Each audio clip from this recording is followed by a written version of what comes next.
कैसे हैं आप सभी? आशा करता हूं आप स्वस्थ होंगे। चलिए समय को बर्बाद न करते हुए इस साप्ताहिक करंट अफेयर जीके की शुरुआत करते हैं। पहला प्रश्न, हाल ही में भारत ने किस देश के साथ एक व्यापक प्रवासन और गतिशीलता साझेदारी समझौते पर हस्ताक्षर किए? ऑस्ट्रिया। भारत ने ऑस्ट्रिया के साथ एक व्यापक प्रवासन और गतिशीलता साझेदारी समझौते पर हस्ताक्षर किए। इसके फ्रांस, ब्रिटेन, जर्मनी और फिनलैंड के साथ समान समझौते हैं। भारत का लक्ष्य लंबे समय से लंबित भारत यूरोपीय संघ मुक्त व्यापार समझौते पर मुद्दों को हल करने और इन देशों में काम करने वाले भारतीय पेशेवरों को सुविधा प्रदान करने के लिए एक कदम के रूप में यूरोपीय देशों के साथ इन समझौतों को अंतिम रूप देना है। अगला प्रश्न, हाल ही में कोरेगांव भीमा की लड़ाई की कौन सी वर्षगांठ मनाई गई? 205वीं। 1 जनवरी 2023 को कोरेगांव भीमा की लड़ाई की 205वीं वर्षगांठ मनाई गई।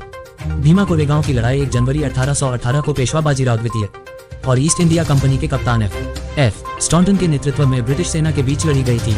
यह लड़ाई तीसरे एंग्लो मराठा युद्ध का एक हिस्सा थी। ब्रिटिश सेना में बड़े पैमाने पर महार लोग शामिल थे, जो महाराष्ट्र में दलित उपजातियों में सबसे अधिक आबादी वाले लोग हैं। दलित बहुल ब्रिटिश सेना ने पेशवा सेना को हरा दिया था। अगला प्रश्न, नई दिल्ली में MPL 59वीं राष्ट्रीय सीनियर शतरंज चैंपियनशिप में भारत के 78वें ग्रैंड मास्टर कौन बने?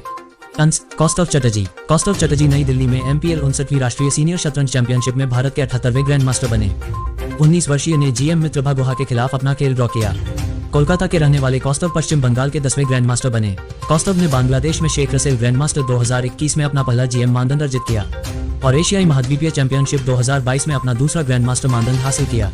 अगला प्रश्न, हाल ही में क्रोएशिया ने EU की सामान्य मुद्रा यूरो को अपनाया और शेंगेन क्षेत्र में शामिल हुआ। क्रोएशिया किस वर्ष में यूरोपीय संघ में शामिल हुआ था? 2013। क्रोएशिया ने EU की सामान्य मुद्रा यूरो को अपनाया और शेंगेन क्षेत्र में शामिल हुआ। क्रोएशिया ने यूरोपीय संघ EU की सामान्य मुद्रा यूरो को अपनाया और 1 जनवरी 2023 को यूरोप के वीजा मुक्त यात्रा क्षेत्र शेंगेन क्षेत्र में शामिल हो गया। इसके साथ ही क्रोएशिया EU का पूर्ण रूप से एकीकृत सदस्य बन गया। यह 2013 में EU में शामिल हुआ था। शेंगेन क्षेत्र एक ऐसा क्षेत्र है जहां 27 यूरोपीय देशों ने लोगों की मुक्त और अप्रतिबंधित आवाजाही के लिए अपनी आंतरिक सीमाओं को समाप्त कर दिया है। अगला प्रश्न, हाल ही में सत्येंद्रनाथ बोस की 129वीं जयंती मनाई गई। उन्हें किस वर्ष पद्म विभूषण से सम्मानित किया गया था? 1954। 1 जनवरी 2023 को सत्येंद्रनाथ बोस की 129वीं जयंती मनाई गई। बोस का जन्म 1 जनवरी 1894 को कोलकाता में हुआ था। बोस ने प्रेसिडेंसी कॉलेज में विज्ञान स्नातक की डिग्री प्राप्त की और बाद में 1915 में मिश्रित गणित में MSc किया। बोस ने आइंस्टीन के साथ काम करते हुए बोस आइंस्टीन सांख्यिकी का विकास किया। उन्हें ढाका विश्वविद्यालय में भौतिकी में रीडे के पद पर नियुक्त किया गया था। बोस को 1954 में पद्म विभूषण से सम्मानित किया गया था। अगला प्रश्न, रेल मंत्रालय ने किस वर्ष तक कार्बन तटस्थ बनने के लिए 5 आयामी योजना की रूपरेखा तैयार की है? 2030। रेल मंत्रालय ने 2030 तक कार्बन तटस्थ बनने के लिए 5 आयामी योजना की रूपरेखा तैयार की है। योजना का उद्देश्य कुशल संचालन के माध्यम से ऊर्जा की खपत को कम करना और नवीकरणीय ऊर्जा के उपयोग को बढ़ाना है।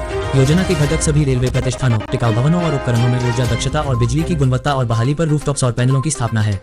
अगला प्रश्न, हाल ही में किस बैंक ने बैंक के ग्राहकों के लिए को ब्रांड क्रेडिट कार्ड लॉन्च करने के लिए SBI कार्ड के साथ साझेदारी की है? Punjab and Sind bank. सार्वजनिक क्षेत्र के bank Punjab and Sind bank PSB ने बैंक के ग्राहकों के लिए को ब्रांड क्रेडिट कार्ड लॉन्च करने के लिए SBI कार्ड के साथ साझेदारी की है। PSB ने इस सहयोग के परिणामस्वरूप अपने पोर्टफोलियो में एक नए उत्पाद खंड के रूप में क्रेडिट कार्ड बाजार में भी प्रवेश किया है। दोनों साझेदारों द्वारा 3 card variant PSB SBI card elite, PSB SBI card prime और PSB simply save SBI card launch किए गए हैं। अगला प्रश्न, हाल ही में टाटा समूह के दिग्गज के कृष्ण कुमार का निधन हो गया। उन्हें किस वर्ष पद्मश्री से सम्मानित किया गया था? 2009। टाटा समूह के दिग्गज के कृष्ण कुमार का जनवरी 2023 में निधन हो गया। वह 1963 में प्रेसिडेंसी कॉलेज चेन्नई से उत्तीर्ण होकर समूह की निवेश कंपनी टाटा इंडस्ट्रीज में शामिल हुए। बाद में उन्होंने अपने 60 साल के लंबे करियर में टाटा की विभिन्न संस्थाओं में कार्य किया। 1997 में रतन टाटा के इनर सर्किल का हिस्सा बने। वह बाद में Tata consumer and Indian hotels KVC, Tata sons के निदेशक और टाटा ट्रस्ट के ट्रस्टी बने। उन्हें 2009 में पद्मश्री से सम्मानित किया गया था। हाल ही में स्मार्ट कार्यक्रम की शुरुआत किसने की है? आयुष मंत्रालय। आयुष मंत्रालय ने smart scope for mainstreaming Ayurveda research and teaching professionals कार्यक्रम शुरू किया है। इसका उद्देश्य आयुर्वेद कॉलेजों और अस्पतालों के माध्यम से प्राथमिकता वाले स्वास्थ्य अनुसंधान क्षेत्रों में वैज्ञानिक अनुसंधान को बढ़ावा देना है। प्रस्तावित पहल की परिकल्पना स्वास्थ्य सेवा अनुसंधान क्षेत्रों में नवीन अनुसंधान विचारों की पहचान, समर्थन और प्रचार करने के उद्देश्य से की गई है। अगला प्रश्न, हाल ही में गुजरात के किस शहर को अपना पहला in vitro fertilisation IVF mobile device मिला? अमरेली। गुजरात के अमरेली में भारत को 1 जनवरी 2023 को अपना पहला in vitro fertilisation IVF mobile device मिला। केंद्रीय मंत्री पुरुषोत्तम रूपाला ने mobile in vitro fertilisation lab का शुभारंभ किया। इन विट्रो फर्टिलाइजेशन ऑपरेशन का एक जटिल अनुक्रम है जिसका उपयोग प्रजनन क्षमता और बच्चे के गर्भाधान में सहायता के लिए किया जाता है। यह एक परिष्कृत प्रजनन तकनीक है जिसका उपयोग पशुओं में तेज गति से बेहतर मादा जन्मराजम को बढ़ाने के लिए किया जाता है। अगला प्रश्न, हाल ही में किस मंत्री ने एशिया की सबसे बड़ी हेलीकॉप्टर फैक्ट्री को किया देश को समर्पित किया है? उत्तर, नरेंद्र मोदी। प्रधानमंत्री नरेंद्र मोदी ने कर्नाटक की अपनी यात्रा के दौरान तुमकुरू में हिंदुस्तान एरोनॉटिक्स लिमिटेड HAL के हेलीकॉप्टर कारखाने को देश को समर्पित किया। पीएम मोदी ने इस दौरान तुमकुरू में ही लाइट यूटिलिटी हेलीकॉप्टर का भी अनावरण किया। इस मौके पर रक्षा मंत्री राजनाथ सिंह और सीएम बसवराज बोम्मई मौजूद रहे। अगला प्रश्न, किस राज्य के वित्त मंत्री ने घोषणा की कि उनकी सरकार ग्रीन हाइड्रोजन हब स्थापित करेगी? उत्तर, केरल। केरल के वित्त मंत्री ने घोषणा की कि उनकी सरकार ग्रीन हाइड्रोजन हब स्थापित करेगी। राज्य सरकार इसके लिए 200 करोड़ रुपए आवंटित कर रही है। यह हब कोची और तिरुवनंतपुरम में स्थापित किए जाएंगे। इस परियोजना को निजी भागीदार इंडिया हाइड्रोजन अलायंस के साथ लागू किया जाएगा। अगला प्रश्न, किस देश के राफेल वरेन ने अंतर्राष्ट्रीय फुटबॉल से संन्यास लेने की घोषणा की है? उत्तर, फ्रांस। फ्रांस के डिफेंडर राफेल वरेन अंतर्राष्ट्रीय फुटबॉल को अलविदा कह दिया है। वह पिछले तकरीबन 10 साल से फ्रांस टीम का हिस्सा थे। फ्रांस की टीम ने साल 2018 में फीफा वर्ल्ड कप जीता था, जबकि फीफा वर्ल्ड कप 2022 में फ्रेंच टीम रनअप रही। राफेल वरेन इस टीम का हिस्सा थे। अगला प्रश्न, नेपाल क्रिकेट एसोसिएशन ने किस पूर्व भारतीय क्रिकेटर को नेपाल राष्ट्रीय क्रिकेट टीम का मुख्य कोच नियुक्त किया है? उत्तर, Monty Desai. Nepal cricket association ने पूर्व भारतीय क्रिकेटर मोंटी देसाई को नेपाल राष्ट्रीय क्रिकेट टीम का मुख्य कोच नियुक्त किया है। भारतीय क्रिकेट के high performance coach Monty Desai को नेपाल टीम का नया कोच बनाया गया है। अगला प्रश्न, केंद्रीय पर्यावरण मंत्री भूपेंद्र यादव ने आर्द्रभूमि संरक्षण के लिए आर्द्रभूमि बचाओ अभियान का शुभारंभ कहां पर किया है? उत्तर, गोवा। केंद्रीय पर्यावरण, वन और जलवायु परिवर्तन मंत्री भूपेंद्र यादव ने गोवा में वेटलैंड बचाओ अभियान शुरू किया। इसके तहत दलदली भूमि के संरक्षण के लिए नागरिक भागीदारी का निर्माण होगा। अगला प्रश्न, 36वें सूरजकुंड अंतर्राष्ट्रीय शिल्प मेले का उद्घाटन किसके द्वारा किया गया है? उत्तर, उपराष्ट्रपति। उपराष्ट्रपति जगदीप धनखड़ ने हरियाणा के फरीदाबाद में 36वें सूरजकुंड अंतर्राष्ट्रीय शिल्प मेले का उद्घाटन किया। सूरजकुंड अंतर्राष्ट्रीय शिल्प मेला 2023 हरियाणा के सूरजकुंड में 3 से 19 फरवरी 2023 तक खुला रहेगा। अगला प्रश्न, हाल ही में किस खिलाड़ी को बीबीसी के साल की श्रेष्ठ महिला खिलाड़ी के पुरस्कार के लिए नामांकित किया गया है? उत्तर, विनेश फोगाट और साक्षी मलिक। पहलवान विनेश फोगाट और साक्षी मलिक सहित 5 महिला खिलाड़ी बीबीसी के साल की श्रेष्ठ महिला खिलाड़ी के पुरस्कार के लिए नामांकित किया गया है। इस सूची में टोक्यो ओलंपिक की रजत पदक विजेता भारोत्तोलक मीराबाई चानू, शीर्ष बैडमिंटन खिलाड़ी पीवी सिंधु और मुक्केबाज निखत जरीन के नाम भी शामिल है। अगला प्रश्न, किस केंद्रीय मंत्री ने पूर्वोत्तर राज्यों के युवाओं और देश के अन्य हिस्सों के युवाओं के बीच सहानुभूति पैदा करने के उद्देश्य से युवा संगम पोर्टल लॉन्च किया? उत्तर, धर्मेंद्र प्रधान। अगला प्रश्न, हाल ही में व्यवसाय की दुनिया में उल्लेखनीय उपलब्धियों के लिए हुरुन इंडिया अवार्ड 2022 से किसे सम्मानित किया गया है? V P Nand Kumar. Manappuram finance limited के प्रबंध निदेशक और CEO V P Nand Kumar को व्यापार की दुनिया में उनकी उल्लेखनीय उपलब्धियों के लिए हुरुन इंडिया के पुरस्कार 2022 से सम्मानित किया गया। इब सॉफ्टवेयर के संस्थापक और कार्यकारी अध्यक्ष वी के मैथ्यूज को हुरुन इंडस्ट्री अचीवमेंट अवार्ड 2022 से सम्मानित किया गया। वी के मैथ्यूज को हुरुन ग्लोबल टीम द्वारा किए गए शोध के आधार पर नामित किया गया। अगला प्रश्न, हाल ही में उत्तर प्रदेश के मुख्यमंत्री योगी आदित्यनाथ ने पहले वीएफएस वैश्विक संयुक्त वीजा आवेदन केंद्र का उद्घाटन किस शहर में किया है? लखनऊ। उत्तर प्रदेश के मुख्यमंत्री योगी आदित्यनाथ ने लखनऊ में पहले वीएफएस वैश्विक संयुक्त वीजा आवेदन केंद्र का उद्घाटन किया। यह 10 देशों ऑस्ट्रिया, नीदरलैंड, चेक गणराज्य, स्विट्जरलैंड, एस्टोनिया, हंगरी, पुर्तगाल, जर्मनी, इटली और सऊदी अरब के लिए वीजा आवेदनों की सुविधा प्रदान करेगा। वीएफएस ग्लोबल दुनिया भर के 12 देशों में भारत के लिए पासपोर्ट और वीजा सेवाओं की देखरेख कर रही है और 2001 में कंपनी की स्थापना के बाद से अभी तक लगभग 2 करोड़ वीजा आवेदन किए हैं। अगला प्रश्न, हाल ही में कैनरा बैंक के एमडी और सीईओ के रूप में किसे नियुक्त किया गया है?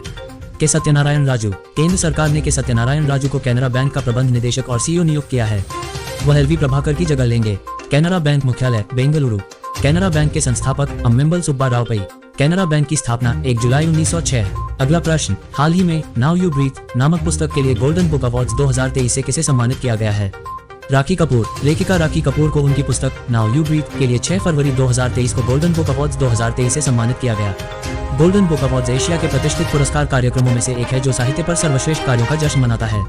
राखी कपूर को दिसंबर 2022 में कॉन्स्टिट्यूशन क्लब ऑफ इंडिया में नेशनल अचीवर्स अवार्ड में ऑथर ऑफ द ईयर से भी सम्मानित किया गया। अगला प्रश्न, हाल ही में केंद्र सरकार ने पीएम कुसुम योजना को किस वर्ष तक बढ़ा दिया है? 2026। केंद्र सरकार ने पीएम कुसुम योजना की अवधि मार्च 2026 तक बढ़ा दी है। इस स्कीम की शुरुआत साल 2019 में की गई थी। इसका उद्देश्य साल 2022 तक 30,800 मेगावाट की अतिरिक्त सौर क्षमता प्राप्त करना था। लोकसभा में नवीन और नवीकरणीय ऊर्जा मंत्री आर के सिंह ने कहा कि कोरोना महामारी के कारण पीएम कुसुम के कार्यान्वयन की गति काफी प्रभावित हुई। अगला प्रश्न, हाल ही में नेपाल की क्रिकेट टीम का मुख्य कोच किसे नियुक्त किया गया है? Monty Desai. Nepal cricket association ने पूर्व भारतीय क्रिकेटर मोंटी देसाई को नेपाल क्रिकेट टीम का मुख्य कोच नियुक्त किया है। मोंटी देसाई एक अन्य पूर्व भारतीय क्रिकेटर मनोज प्रभाकर की जगह लेंगे, जिन्होंने दिसंबर 2022 में अपने पद से इस्तीफा दे दिया था। नेपाल क्रिकेट एसोसिएशन ने मोंटी देसाई के साथ 2 साल का करार किया है। मोंटी वेस्टइंडीज, कनाडा, यूएई जैसी टीमों के मुख्य कोच रह चुके हैं। अगला प्रश्न, हाल ही में लगातार 6ठे वर्ष एटीडी बेस्ट अवार्ड्स 2023 किसने जीता है? एनटीपीसी लिमिटेड ने लगातार 6ठे वर्ष एटीडी बेस्ट अवार्ड्स जीता है। देश की सबसे बड़ी विद्युत उत्पादन कंपनी एनटीपीसी लिमिटेड को अमेरिकी स्थित association for talent development ATD ने एटीडी बेस्ट अवार्ड्स 2023 से सम्मानित किया है। एटीडी बेस्ट अवार्ड्स उन संगठनों को मान्यता देते हैं जो प्रतिभा विकास के माध्यम से अपने उद्यम को प्रदर्शित करते हैं। यह अवार्ड दुनिया भर के छोटे व बड़े निजी, सार्वजनिक और गैर लाभकारी संगठनों को प्रदान किया जाता है। अगला प्रश्न, हाल ही में प्रधानमंत्री के आर्थिक सलाहकार परिषद के सदस्य के रूप में किसे नियुक्त किया गया? शमिका रवि। अर्थशास्त्र की प्रोफेसर और शोधकर्ता शमिका रवि को प्रधानमंत्री की आर्थिक सलाहकार परिषद के सदस्य के रूप में नियुक्त किया गया है। शमिका रवि वर्तमान में ब्रुकिंग्स इंस्टीट्यूशन वाशिंगटन डीसी में गवर्नेंस स्टडीज प्रोग्राम की अनिवासी वरिष्ठ फेलो हैं। अगला प्रश्न, हाल ही में केंद्रीय मंत्री भूपेंद्र यादव ने किस राज्य में आर्द्रभूमि बचाओ अभियान शुरू किया है? गोवा। केंद्रीय पर्यावरण, वन और जलवायु परिवर्तन मंत्री भूपेंद्र यादव ने 4 फरवरी को गोवा के मुख्यमंत्री प्रमोद सावंत की उपस्थिति में आर्द्रभूमि बचाओ अभियान की शुरुआत की। यह अभियान आर्द्रभूमि संरक्षण के लिए पूरे समाज के दृष्टिकोण पर आधारित है। यह समाज के सभी स्तरों पर आर्द्रभूमि संरक्षण के लिए सकारात्मक कार्यों को सक्षम बनाता है और समाज के सभी स्तरों को शामिल करता है। यह अभियान आने वाले वर्षों में लोगों को आर्द्रभूमि के मूल्य के प्रति संवेदनशील बनाने, आर्द्रभूमि के कवरेज को बढ़ाने और आर्द्रभूमि संरक्षण के लिए नागरिक भागीदारी का अवसर प्रदान करेगा। अगला प्रश्न, हाल ही में किस फुटबॉल खिलाड़ी ने अंतर्राष्ट्रीय फुटबॉल से संन्यास लिया है? Raphael Varane. फ्रांस के डिफेंडर राफेल वरेन अंतर्राष्ट्रीय फुटबॉल को अलविदा कह दिया है। वह पिछले तकरीबन 10 साल से फ्रांस टीम का हिस्सा थे। फ्रांस की टीम ने साल 2018 में फीफा वर्ल्ड कप जीता था, जबकि फीफा वर्ल्ड कप 2022 में फ्रेंच टीम रनअप रही। राफेल वरेन इस टीम का हिस्सा थे। राफेल वरेन ने फ्रांस के लिए 93 इंटरनेशनल मैच खेले। राफेल वरेन ने रिटायरमेंट के बाद कहा कि 1 दशक तक हमारे खूबसूरत देश का प्रतिनिधित्व करना मेरे जीवन के सबसे बड़े सम्मानों में से एक रहा है।